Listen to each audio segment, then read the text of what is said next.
वृत्तगरस्थालो मधुकलोचन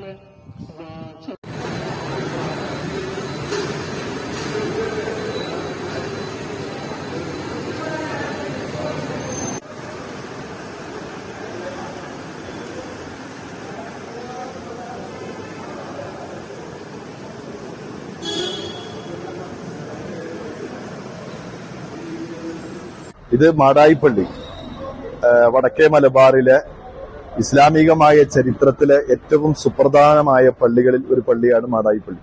ഇന്ത്യയിലെ മൂന്നാമത്തെ മുസ്ലിം ദേവാലയമായി മാടായിപ്പള്ളിയെ ചരിത്ര രേഖകളിൽ കാണാൻ കഴിയും.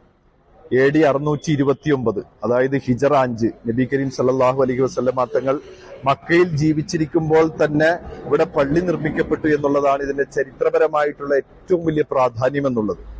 അതായത് ചേരമാൻ രാജാവ് മക്കത്ത് പോയി പ്രവാചകൻ സല്ലല്ലാഹു അലൈഹി വസല്ലമ തങ്ങളിൽ വിശ്വസിച്ച് മുസ്ലിമായി അദ്ദേഹം സ്വന്തം രാജ്യത്തിലേക്ക് തിരിച്ചു വരുമ്പോൾ അദ്ദേഹത്തിന്റെ കൂടെ കുറെ അധികം പ്രവാചക അനുചരന്മാരെ നബി കരീം സല്ലല്ലാഹു അലൈഹി വസല്ലമ തങ്ങൾ പ്രബോധനത്തിനായിട്ട് അയച്ചു. അതിന്റെ ക്യാപ്റ്റനാണ് മാലിക് ദീനാർ. അപ്പൊ അദ്ദേഹം ഇവിടെ വന്ന് കുറെ അധികം പള്ളികൾ നിർമ്മിക്കുകയുണ്ടായി. അതിൽ മൂന്നാമതായിട്ട് നിർമ്മിച്ച പള്ളിയാണ് മാടായിപ്പള്ളി. മതമൈത്രിയുടെ ഒരു സംഗമ വേദി കൂടിയാണ് മാടായിപ്പള്ളി. മാത്രമല്ല ചിറക്കൽ രാജാവാണ് എന്ത് ചെയ്തത്, ഈ പള്ളി പണിയാനുള്ളതായ സ്ഥലം അനുവദിച്ചു തന്നത്. മാത്രമല്ല ധാരാളം പഠിതാക്കള്, ചരിത്ര വിദ്യാർത്ഥികള്, മുസ്ലിമീങ്ങളല്ലാത്ത സഹോദര മതക്കാരെല്ലാം പള്ളിയെ കാണാനും പള്ളിയുടെ ചരിത്രം പഠിക്കാനും പള്ളിയിലെ വിശേഷ ദിനങ്ങളിൽ ആരാധനകളിൽ പങ്കുകൊള്ളാനൊക്കെ ആയിട്ട് പലപ്പോഴും വരുന്നത് ഞങ്ങളെയൊക്കെ സംബന്ധിച്ച് വലിയ ഒരു സന്തോഷമാണ്. ഇത് കയ്യിൽ നീട്ടിയാണ് മഹല്ല് കമ്മിറ്റി അവരെന്ത് ചെയ്യുന്നത്, സ്വാഗതം ചെയ്യുന്നത്.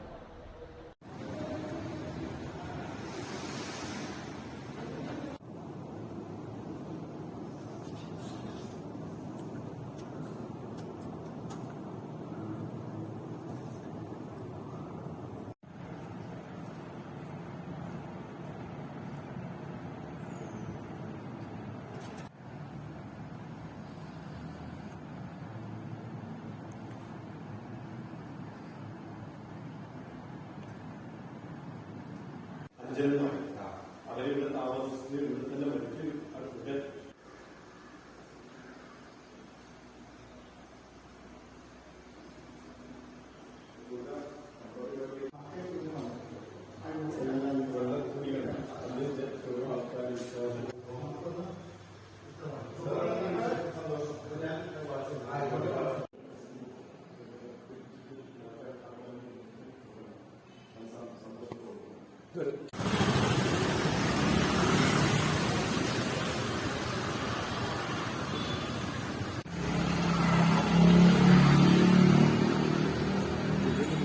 ഇതിപ്പോ ഓവർ റൂഫ് വന്നാക്കാം, പണ്ടിന് മിനാര കിട്ടുന്നുള്ളൂ.